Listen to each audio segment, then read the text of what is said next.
Good morning दोस्तों। तो चलिए आज हम 23 नवंबर को बनने वाले हरियाणा करंट अफेयर के क्वेश्चनों को रिवीजन कर लेते हैं।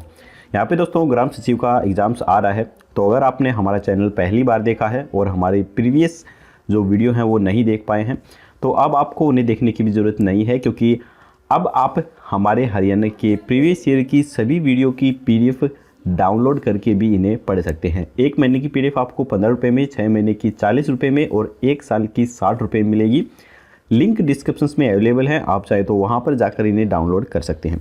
अगर आपको डाउनलोड करना नहीं आता है या फिर आपको डाउनलोड करने में कोई प्रॉब्लम हो रही है, तो स्क्रीन पर दिए गए व्हाट्सएप नंबर पर आप हमें मैसेज कर दीजिए, हम आपको PDF व्हाट्सएप के द्वारा ही सेंड कर देंगे।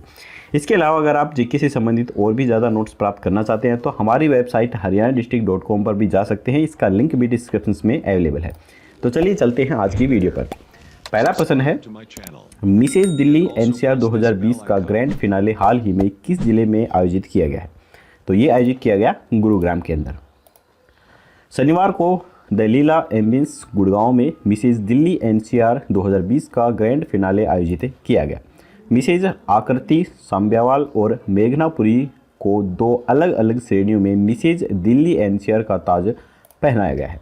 ग्लैमर गुड़गांव की निर्देशक बरखा नगिया ने बताया कि इस बार मुकाबले में स्तन कैंसर पर ध्यान केंद्रित किया गया है, जो आज महिलाओं के लिए एक खतरनाक जोखिम भी बन गया है।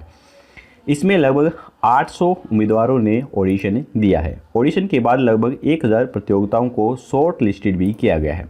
ग्रुप ए में आकृति सांब्याल्स, शिवांगी मुद्रिल और प्रीति डब्बास और ग्रुप बी में मेघनापुरी, रुचि पंत और श्वेता बोरा विजेता रही हैं। इसके बाद है, हरियाणा लार्ज स्केल मैपिंग परियोजना और स्वामित्व योजना के तहत प्रदेश में किए जा रहे भू मैपिंग के लिए ड्रोन फ्लाइंग के कार्य को कब तक पूरा कर दिया जाएगा? तो ये किया जाएगा जनवरी 2021 तक पूरा। हरियाणा में जल्द ही स्वामित्व योजना के तहत ग्रामीणों को उनकी संपत्ति का मालिकाना हक मिल जाएगा। इसके लिए प्रदेश सरकार काफ़ी तेज़ रफ्तार से काम कर रही है। सरकार हरियाणा लार्ज स्केप मैपिंग परियोजना और स्वामित्व योजना के तहत प्रदेश में किए जा रहे भू मैपिंग के लिए ड्रोन फ्लाइंग के कार्य को जनवरी 2021 तक पूरा कर लेगी और मार्च तक फीचर एक्सट्रैक्शन कार्यों को भी अंतिम रूप दे दिया जाएगा। शनिवार को मुख्यमंत्री मनोहर लाल की अध्यक्षता में भारत के महासर्वेक्षक लेफ्टिनेंट जनरल गिरीश कुमार और राज्य के सभी जिला उपायुक्तों के साथ वीडियो कॉन्फ्रेंसिंग के माध्यम से यह बैठक की गई है। मुख्यमंत्री ने निर्देश दिए हैं कि प्रत्येक रेवेन्यू स्टेट्स में निजी, सार्वजनिक, कृषि और निवास क्षेत्र इत्यादि को वर्गीकृत करते हुए उनकी कुल भूमि का डाटा एकत्रित किया जाए। इसके बाद है, दिल्ली की तर्ज पर चंडीगढ़ प्रशासन भी मास्क नहीं पहनने पर जुर्माने की राशि को 500 रुपये से बढ़ाकर कितने रुपए करने जा रही है? तो ये जा रही है 2000 रुपये। दिल्ली की तर्ज पर चंडीगढ़ प्रशासन भी मास्क नहीं पहनने पर जुर्माने की राशि को 500 से बढ़ाकर 2000 रुपये करने जा रही है। प्रशासन के सलाहकार मनोज परिदा ने संकेत दिए हैं कि शहर के प्रमुख पर्यटक स्थल रॉक गार्डन को फिर से बंद किया जा सकता है, क्योंकि लोग गार्डन के अंदर कोविड के दिशा निर्देशों का पालन नहीं कर रहे हैं। तो यहाँ पर चंडीगढ़ का जिक्र हो रहा है, तो चंडीगढ़ की जो उत्पत्ति हुई थी उसके बारे में हम जान लेते हैं। चंडीगढ़ का नाम चंडी मंदिर से प्राप्त किया गया था, जो उस स्थान पर स्थित था जहाँ अब शहर स्थित है। इस मंदिर की देवता चंडी माता थी, जो कि शक्ति की देवी थी। मंदिर से परे एक किला था जिसे गर कहा जाता था। इस प्रकार चंडीगढ़ का नाम आंशिक रूप से मंदिर की देवता चंडी और किले गर के नाम से पड़ गया। इस प्रकार चंडीगढ़ का नाम विकसित हुआ और चंडीगढ़ का अर्थ है शक्ति की देवी का किला। इसके बाद है, हरियाणा के किस जिले के विजय सिंह यादव त्रिपुरा के पुलिस महानिदेशक बने हैं? तो ये बने हैं रेवाड़ी के विजय सिंह यादव। उनकी फ़ोटो मैं आपको दिखा देता हूँ, यही है विजय सिंह यादव। रेवाड़ी के श्यामनगर गांव श्यामनगर निवासी कैप्टन श्रीचंद के परिवार में 1961 में जन्मे विजय सिंह यादव को त्रिपुरा राज्य का पुलिस महानिदेशक बनाए जाने पर गांव में खुशी का माहौल फैल गया है। त्रिपुरा कैडर के IPS VS यादव की प्रारंभिक शिक्षा गांव के ही सरकारी स्कूल में हुई है। इसके बाद वह अपने पिता के साथ पंजाब के पठानकोट चले गए थे। वहीं से उन्होंने BSc एवं कुरुक्षेत्र विश्वविद्यालय से MSc में गोल्ड मेडल प्राप्त किया हुआ है। IPS की परीक्षा में पहली बार लोअर कैडर मिलने पर उन्होंने ड्यूटी ज्वाइन नहीं की थी। वर्ष 1987 में दूसरे प्रयास में IPS की परीक्षा इनके द्वारा पास की गई थी। तो यहाँ पर रेवाड़ी का जिक्र हो रहा है, तो रेवाड़ी के बारे में हम जान लेते हैं। रेवाड़ी को पीतल नगरी के नाम से भी जाना जाता है। तो मोस्ट इंपॉर्टेंट क्वेश्चन है यहाँ पर। रेवाड़ी को तो पीतल नगरी के नाम से जाना जाता है, लेकिन बर्तन नगरी के नाम से जगाधरी शहर को जाना जाता है।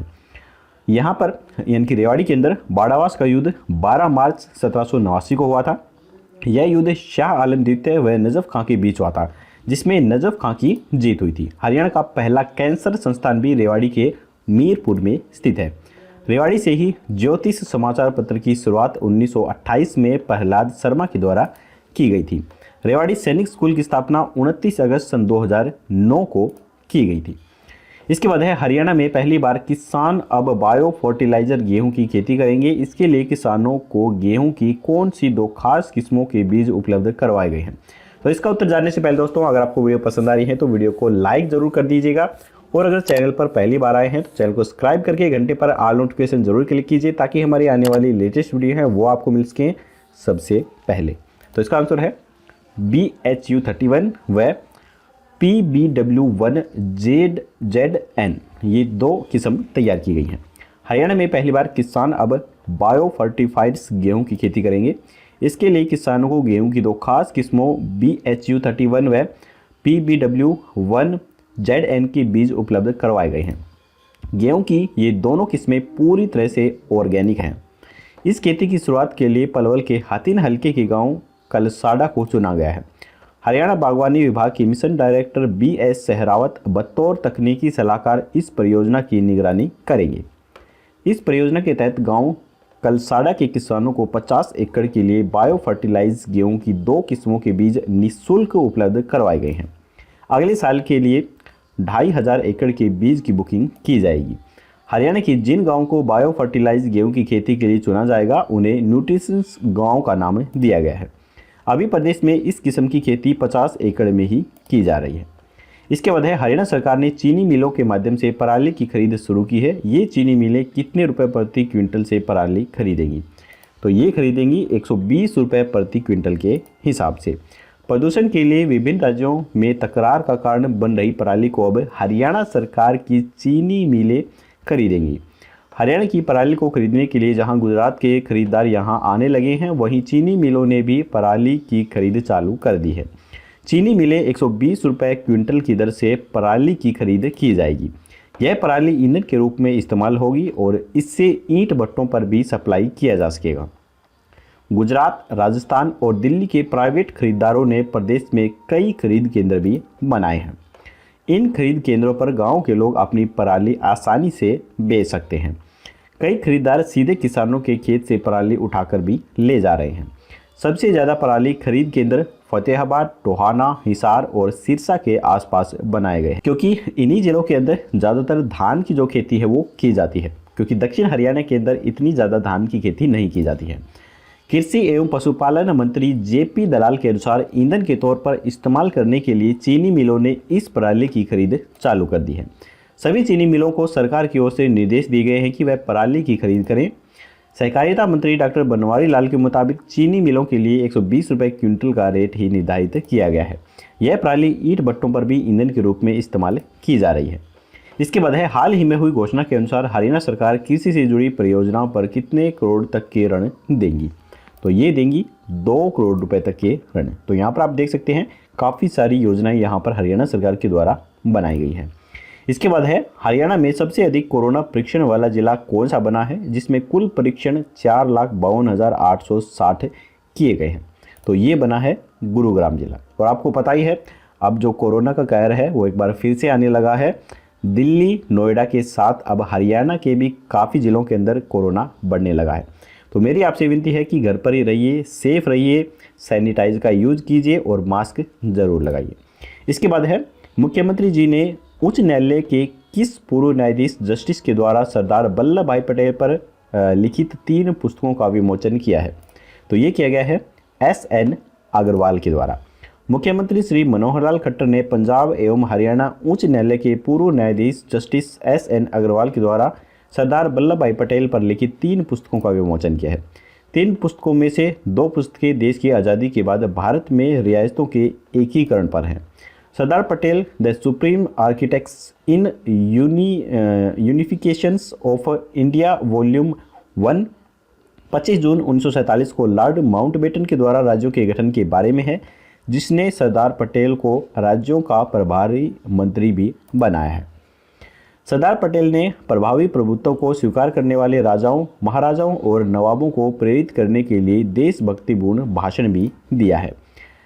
इसका उन पर एक चुंबकीय प्रभाव भी पड़ा था और एक एक करके वे भारतीय प्रभुत्व में शामिल हो गए थे। पुस्तक का दूसरा वॉल्यूम है हैदराबाद के निजाम के अडियल रवैये से संबंधित, जो एक स्वतंत्र राज्य का सपना देख रहा था, जबकि तीसरा वॉल्यूम, जिसका शीर्षक है had Sardar Patel been the first prime minister, यह सरदार पटेल के व्यक्तित्व पर आधारित है। तो यहाँ पर मैं आपको फोटो दिखा देता हूँ। आप फोटो में देख सकते हैं ये तीनों ही संस्करण मुख्यमंत्री मनोहर लाल के खट्टर के द्वारा खुद यहाँ पर जारी किए गए हैं। तो चलिए, इसके बाद हमारे वीडियो का लास्ट क्वेश्चन है कि हरियाणा राज्य में विटा बूथों की संख्या को 700 से बढ़ाकर कितना किया जाएगा? तो ये किया जाएगा 4000। राज्य में विटा बूथों की संख्या को अब 700 से बढ़ाकर 4000 करने का फैसला लिया गया है। दूध के अलावा ताजे फल और सब्जियां भी इन बूथों पर उपलब्ध करवाई जाएंगी।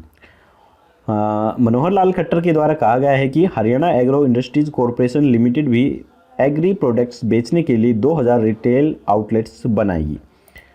प्रधानमंत्री श्री नरेंद्र मोदी द्वारा दिए गए वोकल फॉर लोकल के आह्वान को मूर्त रूप देने के लिए विभिन्न प्रमुख ब्रांडों के उत्पादों के अलावा स्वयं सहायता समूहों के द्वारा तैयार किए गए खाद्य पदार्थों को भी इन दुकानों पर बेचा जाएगा।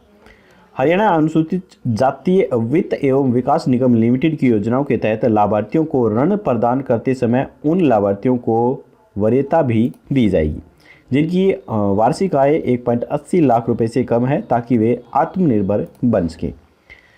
तो चलिए, यहाँ पर हमारे हरियाणा करंट अफेयर्स के क्वेश्चन खत्म होते हैं। अब हम अपना जल्दी सी रिवीजन टेस्ट लगा लेते हैं। तो पहला प्रश्न है, मिसेज दिल्ली एनसीआर 2020 का ग्रैंड फिनाले हाल ही में किस जिले में आयोजित किया गया है?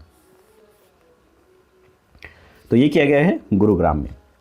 इसके बाद है, हरियाणा लार्ज स्केल मैपिंग परियोजना और स्वामित्व योजना के तहत प्रदेश में किए जा रहे भू मैपिंग के लिए ड्रोन फ्लाइंग के कार्य को कब तक पूरा कर दिया जाएगा? तो ये कर दिया जाएगा जनवरी 2021 तक, यानी कि 1 महीना ही बचा है, 1 महीने के अंदर ये पूरा कर देंगे। इसके बाद है, दिल्ली की तर्ज पर चंडीगढ़ प्रशासन भी मास्क नहीं पहनने पर जुर्माने की राशि को 500 रुपये से बढ़ाकर कितने रुपए करेगी? तो ये किए जाएंगे 2000 रुपये। हरियाणा के 21 जिले के विजय सिंह यादव त्रिपुरा के पुलिस महानिदेशक बने हैं। तो ये बने हैं रेवाड़ी जिले के विजय सिंह यादव। इसके बाद है, हरियाणा में पहली बार किसान अब बायो फोर्टिफाइड्स गेहूं की खेती करेंगे। इसके लिए किसानों को गेहूं की कौन सी 2 खास किस्मों के बीज उपलब्ध करवाए गए हैं? तो ये करवाए गए हैं BHU 31 व PBW1ZN। दोस्तों, इस क्वेश्चन को अच्छे से याद करके रखिए, क्योंकि ये इस प्रकार के क्वेश्चन हैं वो काफ़ी ज़्यादा पेपरों में पूछे जाते हैं। मैंने काफ़ी सारे एग्जाम्स दिए हैं और ये जो किस्म होती हैं बीजों की, इनके बारे में एक क्वेश्चन ज़रूर आपको हर पेपर में मिल जाता है। तो अच्छे से ध्यान रखिए, BHU 31 व PBW1ZN, ये 2 किस्म है और ये गेहूँ की किस्में हैं। हरियाणा सरकार ने चीनी मिलों के माध्यम से पराली की खरीद शुरू की है। ये चीनी मिलें कितने रुपए प्रति क्विंटल से पराली खरीदेंगे? तो ये खरीदेंगे 120 रुपये प्रति क्विंटल से। इसके बाद है, हाल ही में हुई घोषणा के अनुसार हरियाणा सरकार कृषि से जुड़ी परियोजनाओं पर कितने करोड़ तक के ऋण देंगी? तो ये देंगी 2 करोड़ रुपए तक के ऋण। इसके बाद है, हरियाणा में सबसे अधिक कोरोना परीक्षण वाला जिला कौन सा बना है, जिसमें कुल परीक्षण 4,52,860 हो चुके हैं? तो ये है गुरुग्राम। मुख्यमंत्री जी ने उच्च न्यायालय के किस पूर्व न्यायाधीश जस्टिस के द्वारा सरदार वल्लभ भाई पटेल पर लिखित 3 पुस्तकों का विमोचन किया है? तो ये किया है SN अग्रवाल के द्वारा। इसके बाद है, हरियाणा राज्य में वीटा बूथों की संख्या को 700 से बढ़ाकर कितना किया जाएगा? तो ये किया जाएगा 4000। तो यहाँ पर हमारा रीजन टेस्ट भी कंप्लीट होता है। अब हम कल का क्वेश्चन देख लेते हैं। कल हमने आपसे पूछा था कि हरियाणा का नया मुख्य सचिव किन्हें बनाया गया है? तो काफ़ी सारे स्टूडेंट ने बिल्कुल सही आंसर दिया था। जिन्हें नहीं मालूम है उन्हें बता दूं कि इसका राइट आंसर है विजय वर्धन। विजय वर्धन को हरियाणा का नया मुख्य सचिव बनाया जाएगा। राज्य की मुख्य सचिव केशनी आनंद अरोड़ा की जगह विजय वर्धन को हरियाणा का नया मुख्य सचिव बनाया जाएगा। तो यहाँ पर भी एक क्वेश्चन बन रहा है कि विजय वर्धन से पहले कौन मुख्य सचिव थे, तो वो थी केशनी आनंद अरोड़ा। विजय वर्धन अब गृह विभाग के अतिरिक्त मुख्य सचिव थे। विजय वर्धन 1985 बैच के IAS अधिकारी भी हैं। विजय वर्धन की सेवानिवृत्ति 30 नवंबर सन 2021 में होगी। तो चलिए अब हम देख लेते हैं आज का क्वेश्चन। आज का क्वेश्चन है कि हरियाणा के नए गृह सचिव कौन बनाए गए हैं। तो इनके बारे में आपको बताना है। यहाँ पर ऑप्शन दिए गए हैं, आपको राइट ऑप्शन हमें कमेंट बॉक्स में बताना है। कल की वीडियो में आपको इसका जवाब मिल जाएगा। तो आज की वीडियो दोस्तों यहीं पर खत्म होती है। अगर आपको वीडियो पसंद आई हो तो लाइक जरूर कीजिएगा और दोस्तों के साथ इसे शेयर करना बिल्कुल मत भूलिए। तो चलिए कल मिलेंगे ऐसी एक और नई वीडियो के साथ। तब तक के लिए जय हिंद, जय भारत।